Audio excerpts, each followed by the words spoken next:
Hari ini saya akan memperkenalkan sebuah film dengan rating tinggi, yaitu The Hunt. Film ini bisa dibilang membuat Anda benar-benar merasakan ketakutan, tekanan, bahkan kemarahan, namun juga mampu membuat Anda merenung. Ceritanya terjadi di sebuah kota kecil yang tenang di Skandinavia. Tokoh utama bekerja di sebuah taman kanak-kanak di kota itu. Dia memiliki hubungan yang baik dengan anak-anak, dan anak-anak juga sangat akrab dengannya. Suatu hari tokoh utama melihat putri temannya, Clara, tersesat. Karena gadis kecil itu memiliki OCD, dia tidak mau menginjak celah batu bata saat berjalan, sehingga terpisah dari orang tuanya.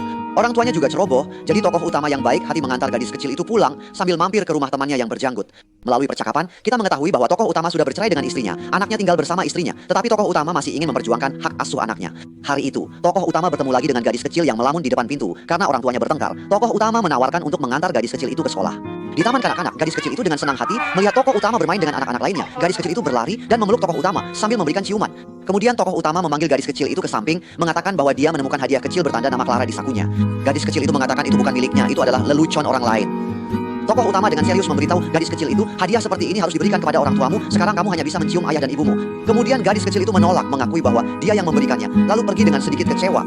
Malamnya, gadis kecil itu mengatakan kepada kepala sekolah bahwa dia tidak suka tokoh utama, karena tokoh utama bodoh dan jelek dan juga memiliki tongkat kecil. Kepala sekolah tertawa dan berkata, setiap anak laki-laki memilikinya, ayahmu dan kakakmu juga punya. Tapi saat itu gadis kecil itu berkata miliknya keras, seperti tongkat kayu. Kepala sekolah langsung merasa ada yang tidak beres. Saat ditanya lagi, gadis kecil itu mengeluarkan hadiah berbentuk hati, mengatakan kepada kepala sekolah bahwa tokoh utama memberinya hadiah kecil ini, tetapi dia tidak menginginkannya. Pada saat itu tokoh utama berhasil mendapatkan hak asuh anaknya akan segera pindah untuk tinggal bersamanya. Tokoh utama juga memiliki pacar baru, dan sekelompok teman baik yang bisa diajak bicara.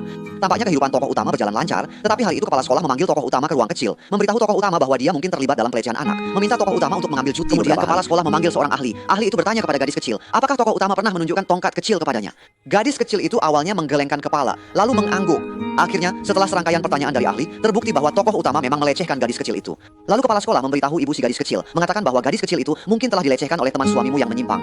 Dia juga mengadakan pertemuan orang tua, memberitahu orang tua tentang hal ini, dan meminta setiap orang tua untuk pulang dan bertanya kepada anak-anak mereka, apakah mereka telah menjadi korban. Kepala sekolah juga memberitahu istri tokoh utama tentang hal ini, membujuk anak tokoh utama untuk tidak pindah dan tinggal bersama tokoh utama. Sementara itu tokoh utama memberitahu pacar barunya tentang hal ini. Pacarnya merasa ini pasti lelucon, tidak masuk akal.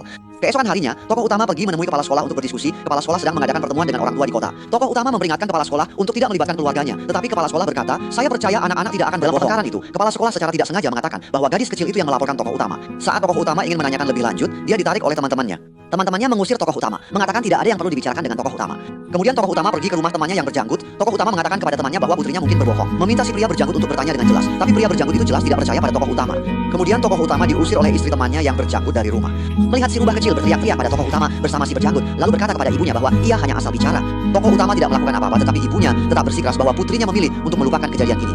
Di sisi lain, kepala sekolah tidak tinggal diam, mengumpulkan para ibu, menemukan pacar baru tokoh utama dan membujuknya, tidak lebih dari mengatakan, adik kecil kamu harus berhati-hati. Segera jauhi orang brengsek itu, membuat pacar baru juga mulai meragukan bahwa tokoh utama adalah orang yang menyimpang. Tokoh utama tidak ingin menjelaskan lebih lanjut, mengusir pacarnya dari kamar. Kemudian anaknya diam-diam datang menemui tokoh utama. Tokoh utama dengan senang hati menyiapkan makan siang untuk anaknya. Saat anaknya pergi ke supermarket untuk membeli barang, dia diberitahu oleh manajer toko bahwa mereka tidak diterima di sana lagi. Anaknya pulang dan melihat tokoh utama dibawa pergi oleh polisi. Anaknya pergi ke rumah temannya yang berjanggut untuk menanyakan dengan jelas. Di rumah temannya yang berjanggut berkumpul teman-teman tokoh utama sebelumnya. Setelah masuk, anaknya jelas merasa semua orang menunjuk-nunjuk padanya. Anaknya dengan emosional ingin bertanya kepada gadis kecil, mengapa dia menyakiti ayahnya, tetapi ditarik. Anaknya meludahi gadis kecil itu, memaki gadis kecil itu dengan kata-kata kasar, lalu diusir, bahkan dipukul keras oleh orang berbadan besar. Kemudian anaknya pergi ke rumah ayah baptisnya. Beberapa teman ayah baptisnya masih bersikap netral terhadap masalah tokoh utama, menunggu hasil penyelidikan polisi. Keesokan harinya, ayah baptisnya memberitahu anak tokoh utama, ayahmu dibebaskan tanpa tuduhan. Ayah dan anak itu saling berpelukan erat. Kemudian tokoh utama kembali ke rumah, sedang menyiapkan makan malam untuk anaknya. Tiba-tiba jendela dilempar batu hingga pecah. Tokoh utama yang ketakutan segera keluar untuk memeriksa. Di depan pintu rumah, dia menemukan sebuah kantong hitam. Tokoh utama perlahan berjalan mendekat dan membuka kantong itu. Saat itu anaknya datang dan bertanya apa yang ada di dalam kantong. Tokoh utama menyuruh anaknya kembali, dan dengan suara bergetar berkata, sudahlah, tidak apa. Anaknya melepaskan diri dari tokoh utama dan membuka kantong hitam itu. Di dalamnya ternyata anjing mereka yang dicekik sampai mati. Kemudian tokoh utama yang khawatir anaknya akan terluka, mengirim anaknya kembali ke ibunya di tengah hujan deras mengubur anjing yang telah menemaninya selama bertahun-tahun di taman. Pada malam Natal, tokoh utama pergi ke supermarket untuk membeli barang. Tokoh utama berkata, ingin membeli beberapa iga, tetapi penjual daging berkata, kamu tidak bisa membeli apapun. Tokoh utama berkata, saya berhak membeli barang. Penjual daging kemudian mengusir tokoh utama, bahkan memukul tokoh utama. Manajer toko keluar dan berkata, kamu segera pergi, di sini tidak menyambutmu. Tokoh utama melihat tatapan marah orang-orang, tetapi di rumah sudah tidak ada makanan, tetap harus mengambil barangnya. Tokoh utama ingin kembali, tetapi dipukuli oleh staf supermarket dan dilempar keluar, dilempar kaleng ke kepala tokoh utama. Skål, mate. Det sidste gang, du kommer her. Tokoh utama dipukuli hingga wajahnya penuh darah, tetapi tetap terpincang-pincang kembali ke supermarket. Tokoh utama berkata, "Saya ingin barang saya." Kemudian sebuah serangan balik yang indah menjatuhkan penjual daging, membayar dan pergi. Pria utama keluar dari supermarket, kebetulan keluarga pria berjanggut melihatnya. Istri pria berjanggut menahan suaminya yang ingin menghibur pria utama. Istrinya berkata, "Lihat bagaimana dia sekarang jadi seperti ini." Malam itu, pria utama pergi ke gereja di tengah tatapan heran dan pembicaraan orang-orang. Saat misa Natal berlangsung setengah, pria utama menatap pria berjanggut. Pria berjanggut berkata kepada istrinya, "Aku melihatnya dari tatapan matanya." Di tengah nyanyian anak-anak, air mata pria utama tak bisa lagi dibendung. Pria utama kembali menatap pria berjanggut, melihat istri pria berjanggut berbisik di telinga suaminya. Emosi terpendam pria utama akhirnya meledak, dia berjalan ke arah pria berjanggut.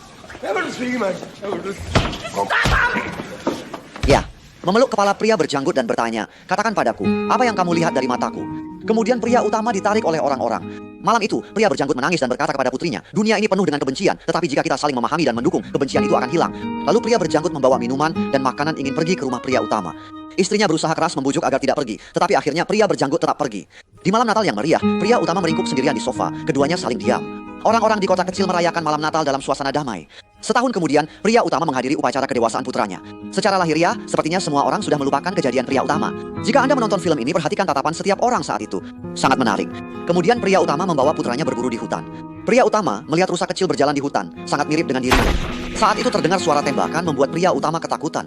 Di sana ada seseorang yang wajahnya tidak terlihat jelas, tembakan itu seperti pengusiran, juga seperti peringatan. Pria utama berdiri di hutan yang familiar, namun asing ini merasa bingung. Film berburu ini benar-benar bisa disebut sebagai film yang menyayat hati, menyedihkan, tanpa kekerasan berdarah, tetapi terasa nyata seolah terjadi di sekitar kita. Kota kecil yang tampaknya harmonis, namun menampilkan pengepungan dan perburuan terhadap pria utama. Moral yang tak terlihat serta gambaran menjijikkan yang dipikirkan kepala sekolah menjadi senjata di tangan orang-orang. Ketika orang-orang berdiri di puncak moral, memakai kacamata berwarna, semuanya tampaknya berjalan sesuai dengan imajinasi mereka. Kebiasaan baik mengantar gadis kecil ke taman kanak-kanak menjadi pelecehan yang disengaja dengan niat buruk. Adegan membantu anak laki-laki membersihkan diri di toilet dibayangkan sebagai gambaran yang menyimpang dan menjijikkan. Ketika gadis kecil ditanya oleh ahli, apakah dia dilecehkan oleh pria utama, gadis kecil awalnya menggelengkan kepala. Tetapi orang dewasa tidak mendapatkan jawaban yang mereka inginkan, seolah tidak puas. Ketika gadis kecil mengangguk, kepala sekolah dan ahli baru berhenti. Maka gadis kecil itu, di bawah bimbingan orang dewasa, terus mengangguk, akhirnya mendapatkan jawaban yang mereka inginkan. Membiarkan gadis kecil bermain di luar, setelah menonton berburu membuat orang tidak bisa tidak merenung. Mengapa masyarakat yang tenang dan teratur bisa membuat kebohongan yang begitu ringan, memicu hukuman yang mengerikan? Dan di masyarakat saat ini, berbagai informasi bertebaran di mana-mana. Mengapa kita bisa hanya dengan satu teks, beberapa gambar, merasa kita lebih dekat dengan kebenaran daripada orang lain, lebih memiliki tanggung jawab dan kewajiban untuk menyatakan pendapat pribadi. Melakukan serangan pribadi, mengkritik dengan tajam, memikirkan ke arah yang lebih buruk, yang disebut baik dan buruk, hitam dan putih, kebanyakan orang sama sekali tidak bisa membedakannya. Karena jika suatu hari senjata berbalik arah, mungkin Anda akan menjadi korban berikutnya. Baiklah, penjelasan hari ini sampai di sini. Saya adalah Xiao Jiange yang tidak serius dan tidak profesional. Teman-teman yang suka, jangan lupa untuk mengikuti ya. Kita bertemu di episode berikutnya. Ilukat.